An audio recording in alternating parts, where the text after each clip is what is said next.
तर लवकरच कावड यात्रा शक्तीपीठ परिसर म्हणजे महावीर चौकात येत आहे. कावड यात्रेच्या स्वागतासाठी भव्य अशी जेसीबीवर एक लय मोठा हार घातला आहे. जशी कावड यात्रा या ठिकाणी ते जो हार आहे तो कावड यात्रेला समर्पित केला जाईल. शक्ती फाउंडेशनच्या माध्यमातून म्हणजे ॲडव्होकेट प्रमोदसिंगजी गडरेल, ॲडव्होकेट श्यामशेठ गडरेल यांच्या माध्यमातून हे संपूर्ण आयोजन केलं आणि त्याची सारी टीम या ठिकाणी कावड यात्रेची वाट पाहून राहिली. सारी व्यवस्था करून ठेवली ते ना. तर माझ्यासोबत ॲडव्होकेट प्रमोदसिंगजी गडरेल आहेत, सन्माननीय जिल्हा उपाध्यक्ष भारतीय जनता पार्टी ग्रामीण. पोरण जलवा काय सांगून प्रत्येकाचे एवढे दुरून आले म्हटलं अजूनही लेकरं थकले नाहीत. तर सनातनी जागृत होता याच्याबद्दल तुमचं काय मत आहे? सनातन हिंदू धर्मातले हे जे युवक आज ही कावड यात्रा या ठिकाणी काढत आहेत, हे थकण्याचा प्रश्नच निर्माण होत नाही. कारण की हे सगळे हिंदू धर्मातले वाघ आहेत. दरवर्षी या उत्सवाचं स्वरूप यांच्या माध्यमातून मोठं होत चाललेलं आहे. मलाही खूप आनंद होत आहे हे पाहून. आज शक्ती फाउंडेशन मार्फत आपण सदरच्या या कावड यात्रेच्या स्वागतासाठी 51 फुटांच्या या हाराची व्यवस्था या ठिकाणी केलेली आहे. आणि कुठंतरी हिंदू समाज संघटित होत आहे या धार्मिक आयोजनांच्या माध्यमातून. तर नेमकं काय होऊन राहिलं की साऱ्या भारतात जिकडे तिकडे श्रावण महिना म्हटलं की कावड यात्रा जलवाच असते, आनंद वेगळा असते. काही ठिकाणी कावड यात्रेवर दगडफेक होत आहे, काही जण कावड यात्रेबद्दल वादग्रस्त विधान करून थोडंसं वातावरण बदलायचा प्रयत्न करत आहेत. हे जरा समजून नाही राहिलो मला.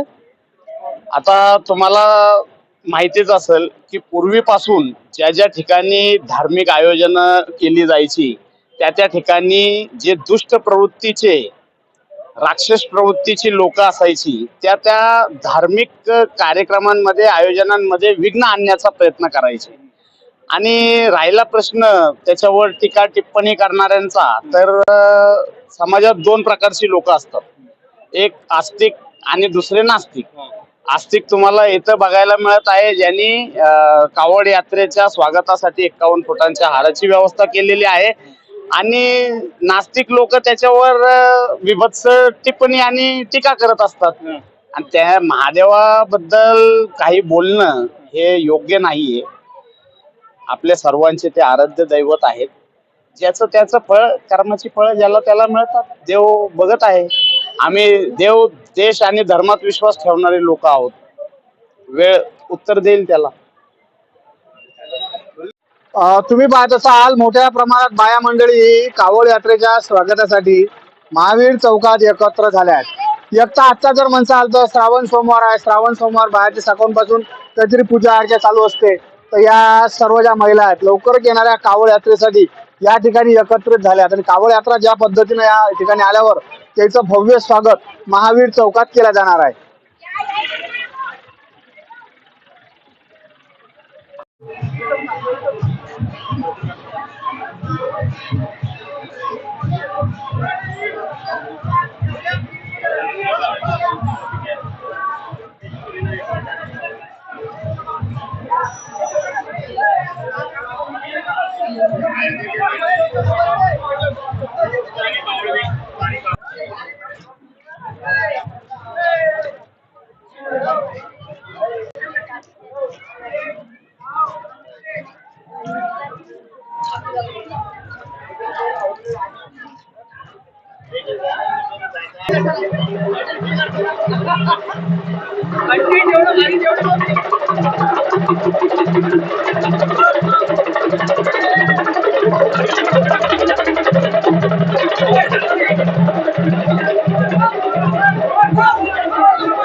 खाली बा खाली बा.